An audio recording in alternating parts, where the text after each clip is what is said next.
My life is over, man. At 18, oh, I would rather die than to spend my life in prison. Children shot dead in our city. These horrific tragedies leave us empty. Life seems meaningless to those left behind. 9-year-old Saniyah Nicholson was the latest killed in the backseat of her mother's car. You're the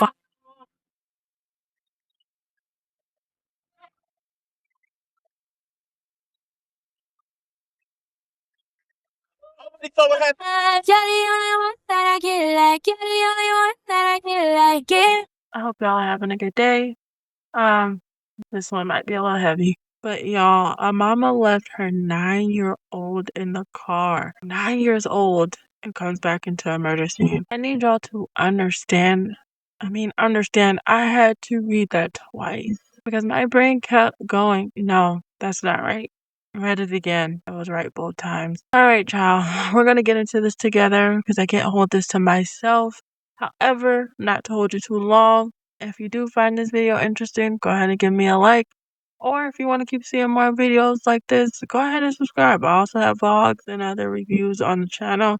But I appreciate y'all time. Let's wrap this up and go ahead and get into this video. When on June 20th, 2018, Cleveland Police Department received reports of several gunshots near Highland Hills, responding officers rushed to the scene, which, unbeknownst to them, slowly unfolded into one of the most tragic cases the city had ever seen. People back. They shot my baby.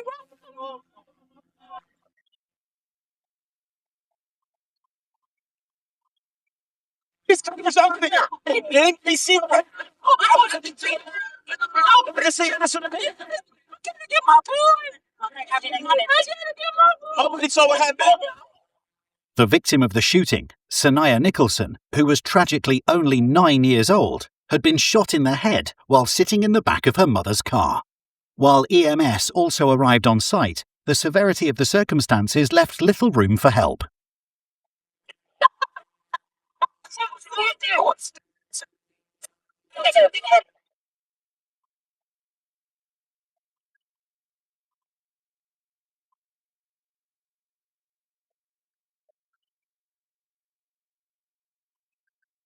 Saniyah Nicholson was rushed to the hospital.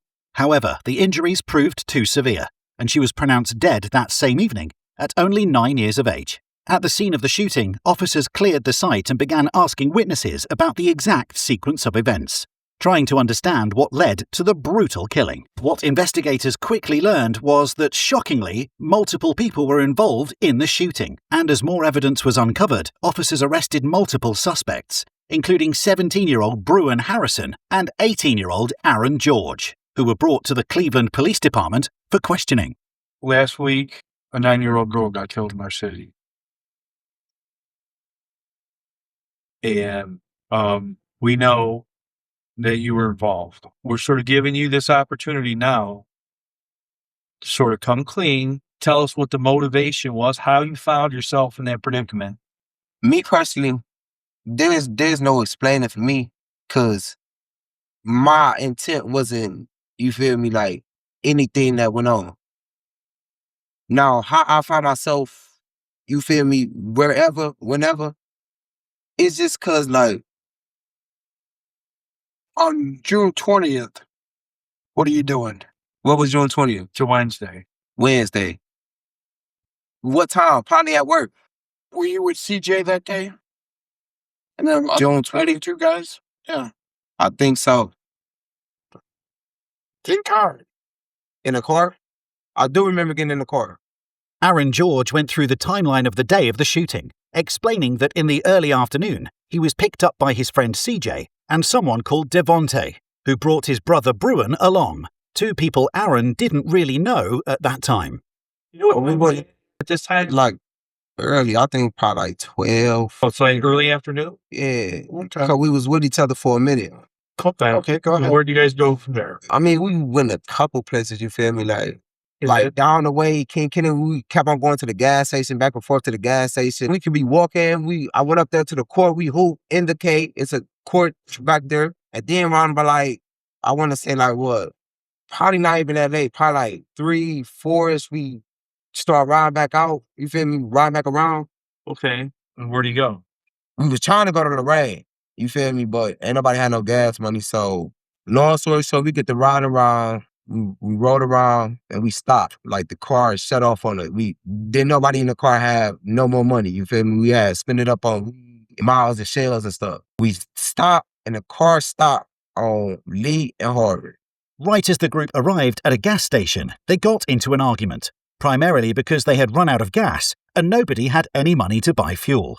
The group split up, as CJ and the driver, Devontae, went to get some money, leaving both Aaron and Bruin alone, which led to another argument because Aaron didn't want to be left alone with someone he considered a stranger. I get mad at 2 people. CJ left me to hang with somebody I didn't even know. You feel me? But CJ being CJ, if he your brother, he my brother, you feel me? Because I rock with you. He should take care of you. Exactly. We should be rocking with each other. So basically, I'm up there at the gas station and they just said like, yeah, we finna go and get some money, you feel me, from around the corner at my sister's house. It was just us 2. I'm like, bro, I'm just about to stand up here and beg for change. Us 2 being, who's the other person? The dude I didn't know.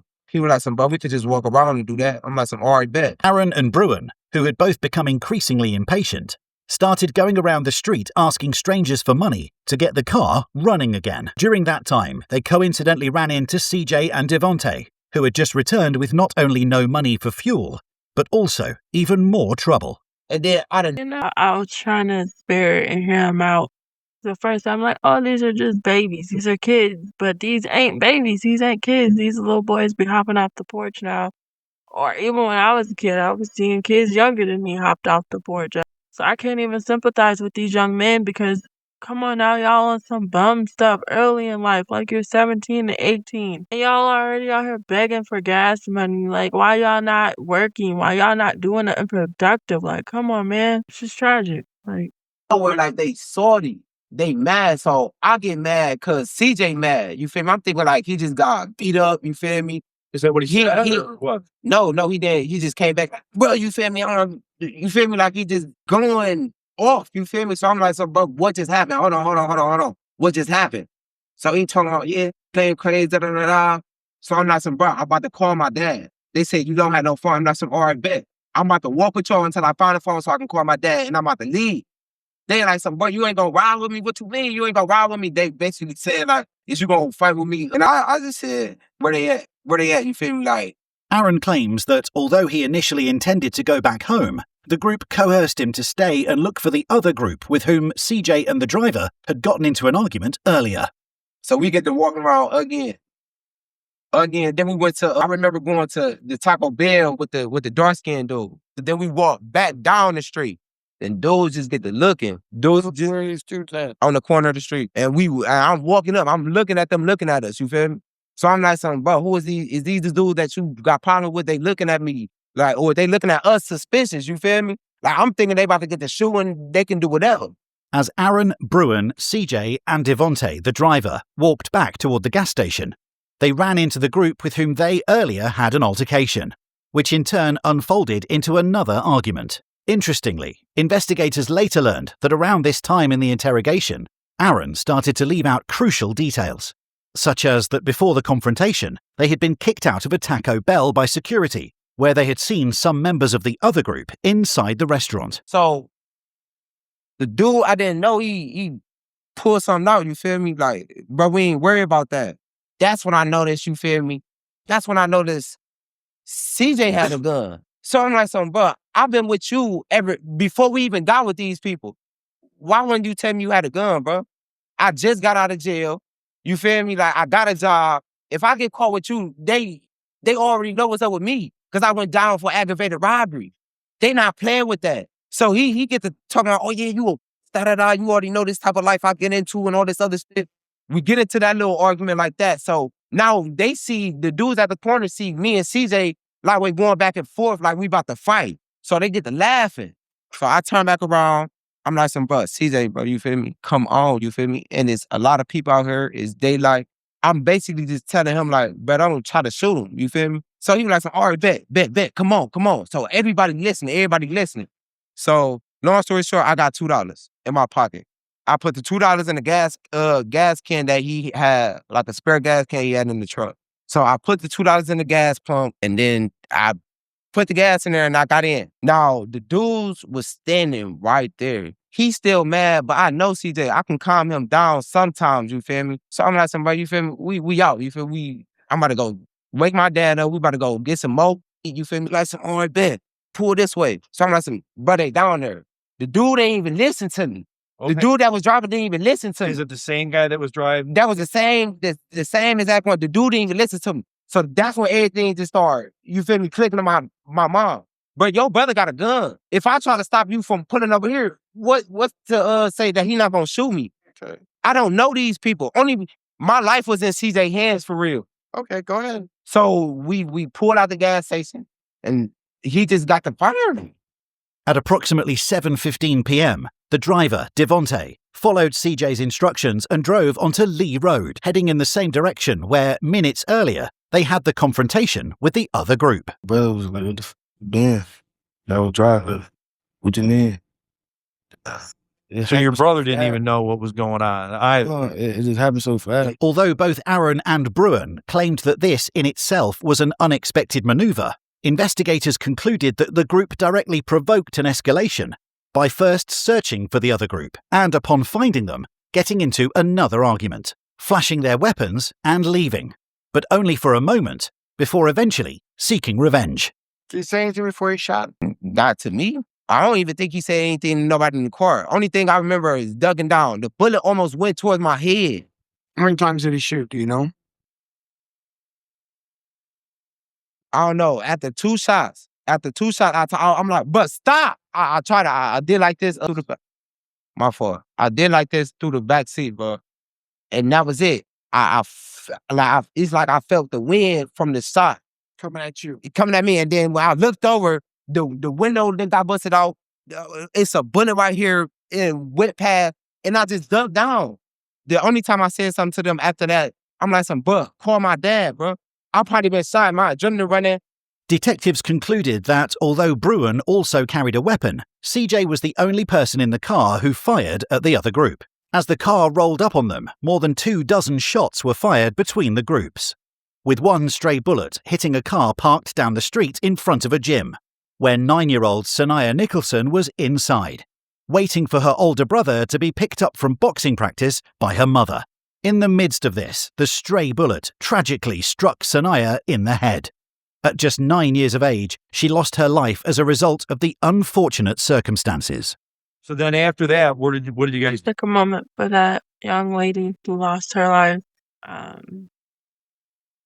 It's just very tragic. It's always a stray, and in most cases, it's just one. All it takes is one, and an innocent life is gone. It's just like the car accidents. Like, how come the drunk driver is the one that always walks away, but the people that they hit tragically loses their life? I don't know why that keeps happening. Like, all them shots, and the only person that lost their life was that little girl who was just sitting in the car on a normal day waiting for her family. That's just so sad. Like I said, it's just a strict, and that's what makes it so much worse. Like, none of y'all hate each other. Y'all walked away. You're sitting here to tell your story in such a not to really dig into this young man, because clearly he has some type of head after doing wrong and tried to get his life back on track. But doing bummy stuff all day, man, what do you think was going to happen? Like, again, it's just a tragedy. I don't even know what to say anymore. Like, it's just a sad situation. An innocent young girl who had a full life ahead of her had to lose her life over bummy stuff because y'all all outside hot and ain't got no money instead of go get a job and beef with the clock instead of beefing with each other. Now this young lady gone. You talk about all you want to do is call your dad. Like, I want to have grace for the young man in front of us, because at least he's being honest. At least he's telling the truth.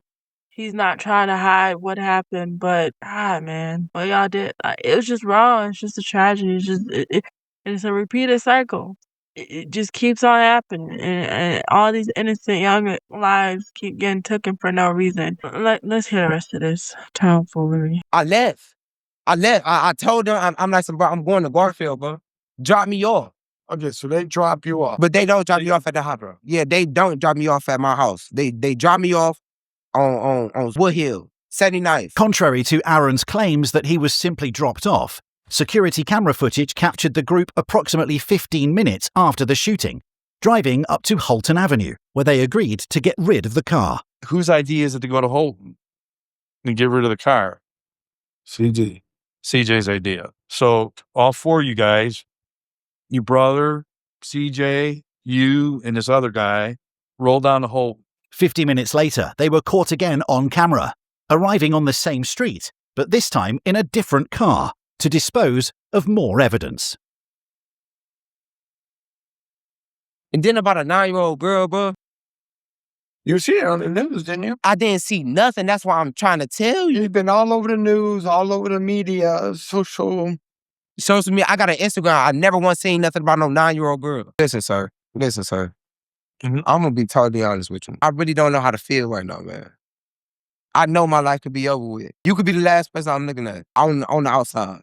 Me knowing what I came here for, I already know what I was gonna have to do. I already knew what I was gonna have to tell y'all. But I already know ain't nobody gonna spare me though. It's just woman. I'm gonna go down as another statistic. A dude that ain't the wrong place, wrong time. You're looking for Negro, please. The wrong place, wrong time, my booty. This is not a wrong place, wrong time scenario. You coming out, but it's the boys in the hood theory. Like, you could have hopped out the car. Y'all, like I said, y'all was riding around doing bummy stuff. Begging for money, going to people's sister's house, getting mad because they ain't up off the chains. Then you talking about going to your daddy's house to get some smoke. Like, come on now. You said you had a job. You should have been, hey, anybody called out? Can I pick up some hours? Is there another store or a place I could pick up hours at? Y'all need any work. I'll break down boxes. That's what you should have been doing. Wrong place, wrong time would have been if you would have been, you feel me, at work and your brother and them pulled up and then they ran into the dudes. And then you was just on break and then you got caught. Okay, then cool, I give you that. But this is not in a wrong place scenario. You could have took your tail home. You should never even hung out with them. And then you're lying. You're bald-faced lying. Talk about you went straight home. No, you didn't. No, you did not. You lied in the beginning. Talk about, I don't know what I was doing that day. I was at work. You should have been. You really should have been at work. me to tell you something No, not about good. I mean, And it ain't good for you right now. But what you've done has been good. That's Because what I'm we're not changing that charge. That's what you're going to be charged with. Is that charge, could that charge be changed or amended? They can be, if what you say is true and how things played out. right, that's all I want to know. That could be my last question. Like, Right. even if what I do say is true, like, what you think gonna happen? I could still get life.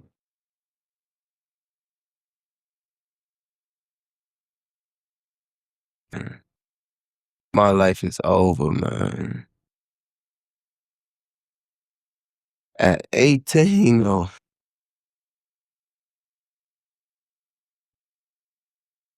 I would rather die, bro. I would rather die than to spend my life in prison. During the court proceedings, all 7 suspects arrested in connection with the shooting were initially indicted on multiple charges, including aggravated murder, attempted murder, felonious assault, and other related counts. Many of those charges were later dropped when it was revealed that the bullet fired by Saniyah Andrews, or CJ, directly resulted in the death of Saniyah Nicholson. As a result, Aaron, Bruin, and Devontae pleaded guilty to tampering with evidence and are still awaiting sentencing. Dyshawn Bonner, Damaris Perry, and Timothy Green, the individuals from the other group, pleaded guilty to involuntary manslaughter for their involvement in the shooting. They were sentenced to 10 years in prison. Losing years of my life, but I can't give them back to Saniyah. If I could, I would. I'm sorry. Truly sorry.